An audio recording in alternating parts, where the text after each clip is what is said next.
Amigos e irmãos em Cristo, diante da grata oportunidade que nos é ofertada de refletirmos em torno das problemáticas da vida, à luz dessa doutrina maravilhosa que nos consola, que nos esclarece, essas problemáticas que ainda nos assolam a humanidade deste planeta, seres imperfeitos, ainda tantas vezes distantes da luz e da verdade, é para nós, com certeza, motivo de gratidão.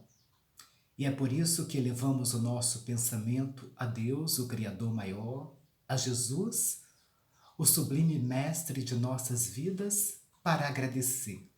Para agradecer por esse banquete de luz que Ele nos oferta e vem nos ofertando constantemente. E pedimos a Jesus, aos amigos espirituais, que nos auxiliem para que esses conhecimentos que vamos aqui encontrar não fiquem guardados somente em nosso intelecto, mas que se transfiram para o campo dos nossos corações, onde ocorre a nossa verdadeira mudança, onde ocorre o nosso despertar e nos direcionamos assim em retorno à casa do Pai.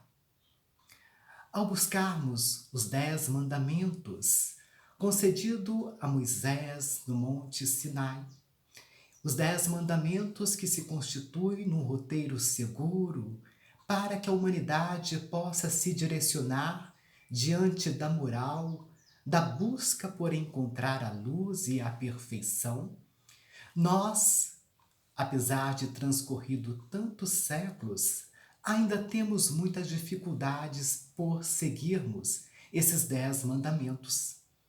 Esses 10 mandamentos que foi concedido a um povo ainda rude, a um povo ainda brutalizado, mas que já era ali um instrumento para o despertar daquelas consciências e continua sendo ainda hoje para nós este instrumento precioso, porque ali nós encontramos convites à prática do amor. E, buscando então este decálogo, nós vamos encontrar na quinta lei a sublime advertência: não matarás. E olha que interessante, a frase é clara e precisa. Ela não abre para exceções, diz simplesmente: não matarás. Ou seja, ela não fala que não é para matarmos apenas em determinadas situações e em outras que nós poderemos praticar este ato infeliz. Não, ela simplesmente nos diz: não matarás. E posteriormente, então, é lógico que com o avanço da humanidade, já mais preparada para receber verdades maiores, mais sublimes, mais interiorizadas, vem até nós, então, o sublime governador do nosso planeta. Vem até nós, Jesus, trazendo o seu evangelho de luz e de amor.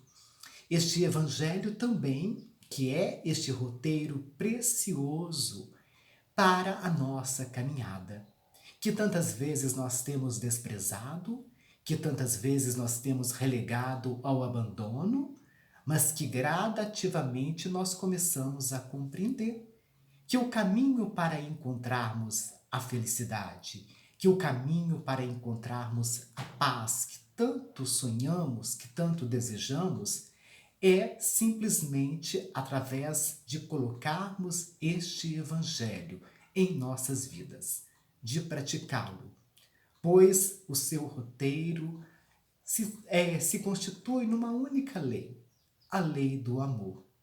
E nele, então, nós ainda encontramos Jesus, nos advertindo para esta prática tão infeliz que leva o homem a tirar a vida do seu semelhante.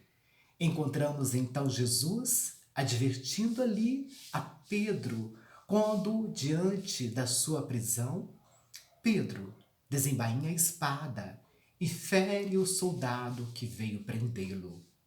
E Jesus então diz a Pedro: Pedro, embainha a tua espada, pois aquele que fere com a espada também perecerá.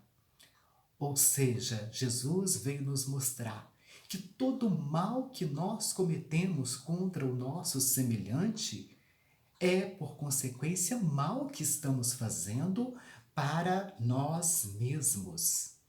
Porém, na condição de seres ainda tão imperfeitos como somos, seres ainda renitentes do mal, desertores da lei, nós, infelizmente, continuamos muitas e muitas vezes tirando a vida dos nossos semelhantes, extinguindo vidas que se encontram à nossa volta, seja diretamente através de um ato brutal, seja muitas vezes indiretamente, porque vamos observar quantas vidas não são ceifadas pela invigilância, pelo descaso dos nossos governantes, dos nossos políticos que deveriam ali trabalhar em prol dessas pessoas, da população como um todo.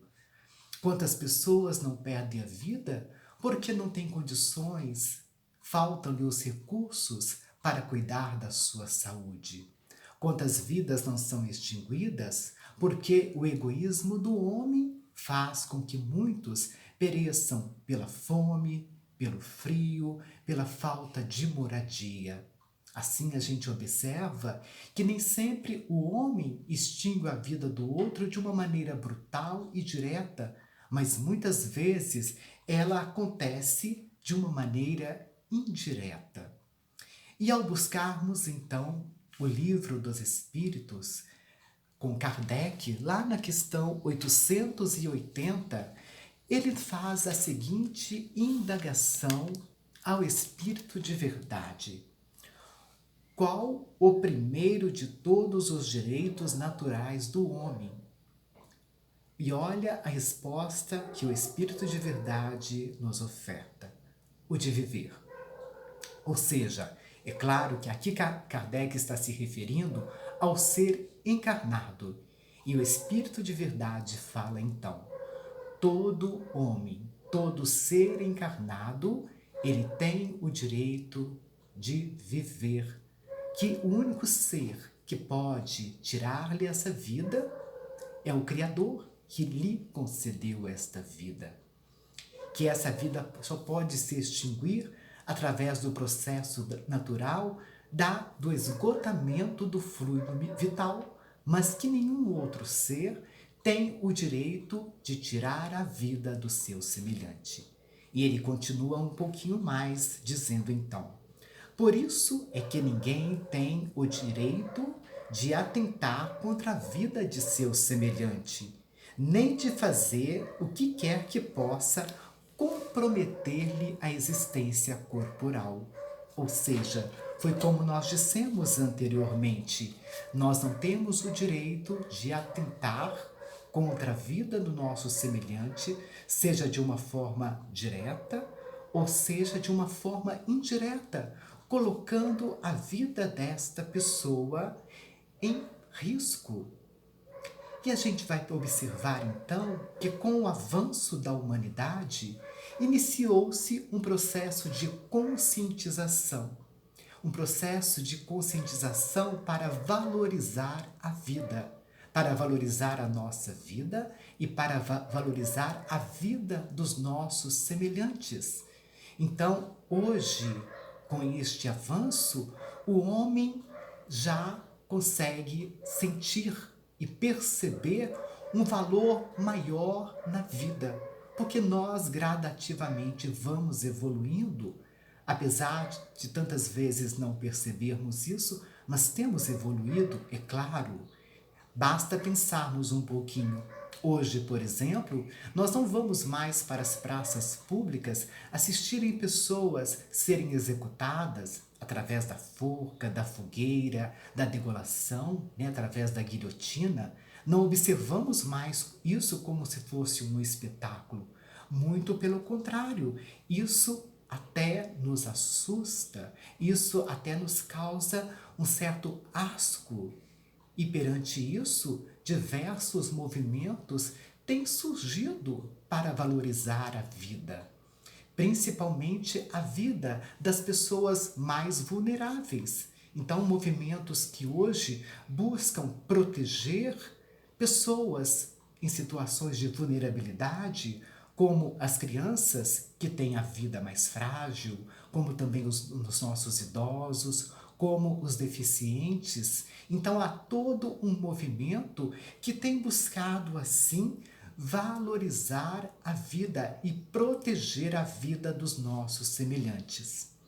Mas perante tudo isso, nós vamos encontrar ainda um tipo de crime que muitas vezes ocorre às ocultas, que nem sempre causa uma situação de sensibilização por parte da humanidade.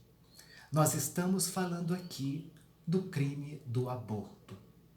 O aborto provocado, é claro, não estamos nos referindo ao aborto natural, onde não há ali a participação da gestante, onde não há a participação de nenhuma outra pessoa, mas aquele aborto que acontece por vias naturais e que hoje nós compreendemos também à luz da doutrina espírita, que muitas vezes ele ocorre por quê? Em decorrência da necessidade do espírito reencarnante que precisa passar por aquela experiência, muitas vezes também em decorrência de uma necessidade da mãe, da gestante, que precisa também vivenciar aquela experiência de ver a sua gestação frustrada. Então, há situações, então, em que ali os espíritos envolvidos, seja a mãe na condição de gestante, seja o espírito na condição de reencarnante, que precisam vivenciar essas experiências. Mas o aborto provocado, com certeza, ele não faz parte da experiência do espírito, porque ele constitui-se num crime. E como nós dissemos, muitas vezes ele passa então de uma maneira oculta.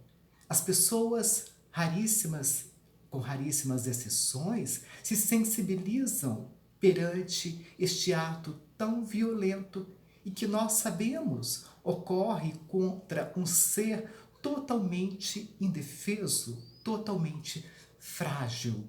Um ser ali aprisionado no ventre materno, que não tem como se defender e que de repente torna-se vítima de uma violência grandiosa como esta. E buscando novamente então o Livro dos Espíritos, lá na questão 358, Kardec faz a seguinte indagação: constitui-se crime a provocação do aborto em qualquer período da gestação? Porque há algumas correntes, né, defensoras do aborto que dizem então que até tal período não há vida e, portanto, o aborto é totalmente permissível porque não está causando mal algum, que até o terceiro mês, por exemplo, ainda não há vida. Então, a gestante pode provocar o aborto, que não constitui-se num crime. Mas olha só a pergunta, né? Em qualquer período, Kardec faz exatamente essa pergunta: constitui crime a provocação do aborto em qualquer período da gestação? E vejamos então a resposta do Espírito de Verdade. Há crime sempre que transgride a lei de Deus. Ou seja, nós, diante de qualquer ato de violência, de qualquer ato de desamor, nós estamos transgredindo a lei de Deus. Principalmente quando este ato era para tirar algo do outro que nós não podemos conceder-lhe. Porque somente Deus pode conceder a vida. Nós não podemos conceder a vida ao outro, mesmo com todo o avanço da medicina hoje, da ciência, né, através da clonagem, por exemplo, sabemos que o homem não tem condições de conceder vida a outro semelhante. Então ele nos fala, há crime sim, sempre que transgrides a lei de Deus. Uma mãe, continuando ele, ou quem quer que seja, cometerá crime sempre que tirar a vida a uma criança antes do seu nascimento. Por isso que impede uma alma de passar pelas provas, a que serviria de instrumento o corpo a que se estava formando. E hoje nós compreendemos a importância de uma existência, que é a oportunidade preciosa que o espírito busca, e muitas vezes busca de uma maneira ansiosa quando está no mundo espiritual, né? Muitas pessoas, muitas vezes nós, quando estamos aqui encarnados, pensamos assim, eu não quero retornar à matéria diante das dificuldades que nós enfrentamos. Mas sabemos que quando estamos despojados da matéria, quando nós estamos no mundo espiritual, a nossa visão é totalmente diferente. É como aquela pessoa que deseja ter um diploma acadêmico, por exemplo, e enfrenta todas as dificuldades para cursar um curso e ter aquele diploma. É como aquela pessoa que às vezes cometeu um ato infeliz, está endividado e ela faz todos os sacrifícios possíveis para saldar aquela dívida. E assim somos nós na condição de espíritos libertos da matéria. Sabemos dos nossos débitos, sabemos do quanto ainda precisamos conquistar na condição de espíritos em evolução. E por isso desejamos e por isso buscamos uma nova existência, uma nova experiência na matéria, para que possamos conquistar os verdadeiros valores, os valores do espírito. Mas percebemos que, infelizmente, apesar de todo o avanço hoje da humanidade, de todo o avanço da ciência, o homem ainda continua, ou muitas vezes permanece continuar ignorando que a vida ela se inicia no momento da gestação. Que a partir do momento em que ocorre ali o processo de gestação, a vida já se iniciou. E, portanto, um ato de violência contra este ser é, por consequência, um ato de violência contra a vida.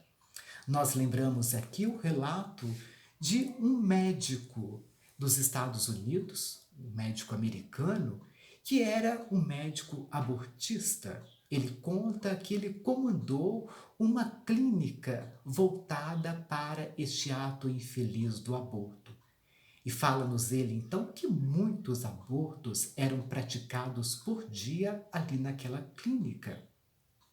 Até que, no decorrer da sua caminhada profissional, ele foi chamado para tratar da fetologia, ou seja, estudar o feto. E a partir do momento, então, que ele começou a estudar o feto, ele começou a perceber que aquele feto era um ser vivente, que aquele feto tinha emoções e sensações como um ser vivente. Relata ele, então, que diante da introdução de qualquer objeto estranho no útero, o feto sente aquela presença e ele busca se proteger. Então, ele começou a perceber, sim, e começou a fazer uma grande campanha contra o aborto, por perceber que o aborto é um crime, por perceber que ali no feto existe uma vida. Mas, infelizmente, como dissemos, ainda são poucas as pessoas que se conscientizaram desta verdade. E, em decorrência disso, é que observamos muitos movimentos que buscam legalizar, que buscam colocar na legislação o aborto como uma prática natural, como uma prática comum. E isso decorre do quê? Do nosso egoísmo. Porque os argumentos para isso quase sempre não têm nenhum tipo de embasamento. Mas é o homem movido pelo seu egoísmo que busca então aceitar, que busca então querer conscientizar a humanidade que a prática do aborto, que o aborto provocado não é uma violência. Observamos muitas mulheres adeptas desta ideia dizerem assim: o meu corpo me pertence e eu posso fazer dele o que eu quiser. Lógico, vamos partir então da ideia que o nosso corpo nos pertence, apesar de que nós compreendemos também que o nosso corpo é um empréstimo de Deus, não é mesmo? Porque se ele fosse meu, ele não poderia ser tirado à minha revelia. E em qualquer momento, a vida física pode se extinguir e nós poderemos ter este corpo, do qual nós nos consideramos proprietários, retirados de nós. Mas, partindo desse pressuposto que o corpo nos pertence, né, como muitas mulheres dizem, nós sabemos que no corpo da gestante há um outro corpo em formação. Há ali uma outra individualidade que não lhe pertence. Portanto, se a pessoa se julga no direito de fazer o que quer com o seu corpo, né, o que é um grande engano da nossa parte, mas fazer algo contra um ser indefeso é ainda algo bem mais grave. E a doutrina espírita, na sua função sublime de consolar e esclarecer, nos traz diversas obras falando sobre os prejuízos causados pela prática do aborto, tanto para o ser reencarnante como para a gestante, como para a mãe, como para os profissionais que muitas vezes os praticam. O livro Deixe-me Viver, do Espírito Luiz Sérgio, para quem tiver a oportunidade de buscar essa leitura, vai encontrar ali diversos relatos de espíritos que passaram pelo processo do aborto, né, que sofreram o aborto quando estavam em processo de reencarnar, e o trauma foi tão grande que eles não conseguiram de imediato reconstituir o seu perispírito, permanecendo muitas vezes na forma fetal ou na forma de criança, trazendo diversos traumas no seu ser. As mães, os profissionais que deram vazão a essa prática, também ali se encontram no plano espiritual, vivendo situações de muita dificuldade, de muita penúria, deformidades também no seu corpo espiritual, em decorrência de muitos espíritos que sofreram a violência do aborto por suas mãos, terem se agarrado a eles pela revolta, pelo desespero, não conseguindo-os perdoá-los. Então a gente percebe em diversas obras, mas falamos dessa aqui de uma maneira específica, a obra Deixe-me Viver, dos grandes prejuízos causados pela prática infeliz do aborto. E ao buscarmos novamente o Livro dos Espíritos, lá na questão agora 357, Kardec então pergunta: que consequências tem para o espírito o aborto? E ele, o espírito de verdade, então fala: é uma existência nulificada e que ele terá de recomeçar. Olha que interessante. Aquela existência que talvez, que com certeza foi previamente preparada, perdeu-se. É como se fosse um projeto em que a pessoa passou anos ali trabalhando nele e de repente tudo foi destruído, tudo se perdeu. Mas ele coloca uma palavra interessante, que terá de recomeçar. Ou seja, nada está definitivamente perdido. Aquele espírito que foi abortado por essa atitude infeliz, lógico, pela misericórdia infinita do Pai, ele terá sim a oportunidade de recomeçar. Ele terá a oportunidade de refazer os seus projetos, os seus planos e retornar assim à arena terrena. E a mãe, a gestante que provocou o aborto? E os profissionais que trabalharam nesta área? Muitas vezes por imaturidade, muitas vezes por desconhecimento. Estarão assim irremediavelmente perdidos? Estarão fadados à dor e ao sofrimento? E nós então compreendemos que ninguém está fadado à dor e ao sofrimento. Jesus nos fala no seu Evangelho: o amor cobre a multidão de pecados. O que Jesus quer nos dizer com isso? Que nem sempre nós precisamos reparar os nossos erros, as nossas fraquezas, as nossas inconsequências, pelo sofrimento, pela dor, pelas lágrimas. Muitas vezes nós podemos reparar pela prática do amor. Só que nem sempre nós escolhemos esse caminho. Nem sempre nós escolhemos o caminho do amor. Na maioria das vezes, nós buscamos o caminho da dor.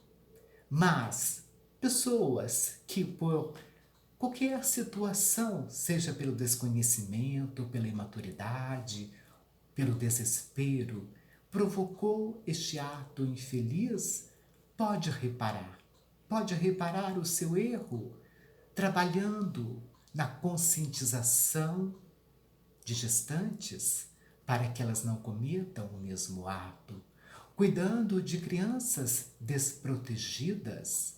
Então, nós poderíamos citar aqui um leque enorme de oportunidades que nós teríamos diante desta falta para reparar as nossas atitudes infelizes através da prática do amor.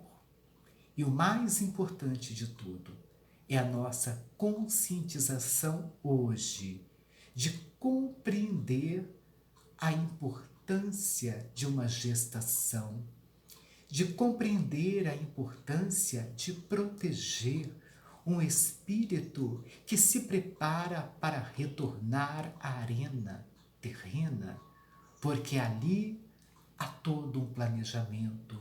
Ali se encontram espíritos avaliando aquele projeto para que ele dê certo, para que aquele irmão possa ser vitorioso na sua caminhada, para que ele possa reparar os erros cometidos, para que ele possa realizar o aprendizado preciso na escola da vida, porque a vida nada mais é do que isso para nós. É uma escola preciosa que o Pai nos oferta para o nosso crescimento, para a nossa evolução, para irmos gradativamente de retorno a Ele. É aprendermos assim a valorizar a vida e não mais, sobre qualquer hipótese que for, acharmos que é natural a prática do aborto, porque ele não é natural. Ele é um crime cometido contra uma vida em formação. Ele é um crime cometido contra um ser frágil que não tem condições de se defender. E, acima de tudo, buscarmos o quê? Nos despojarmos do nosso egoísmo e deixarmos que o amor sublime, o amor ensinado por Jesus, desperte em nossos corações, nos conduzindo, nos inspirando, para que onde estivermos, com quem estivermos, diante de qualquer vida que possa se apresentar à nossa frente, a gente possa perceber ali a manifestação do próprio Criador à nossa frente. É Deus se revelando, é Deus se mostrando diante do dom precioso da vida. Que possamos assim então despertar as nossas consciências para que jamais possamos aceitar ou buscar o crime, a extinção de qualquer vida, mas buscarmos sempre o amor como o ato mais sublime que podemos ofertar em todas as situações em que a vida vier a nos colocar. Muita paz a todos e que Jesus, o sublime pastor de nossas vidas, permaneça iluminando os nossos corações e conduzindo-nos sempre em direção à luz.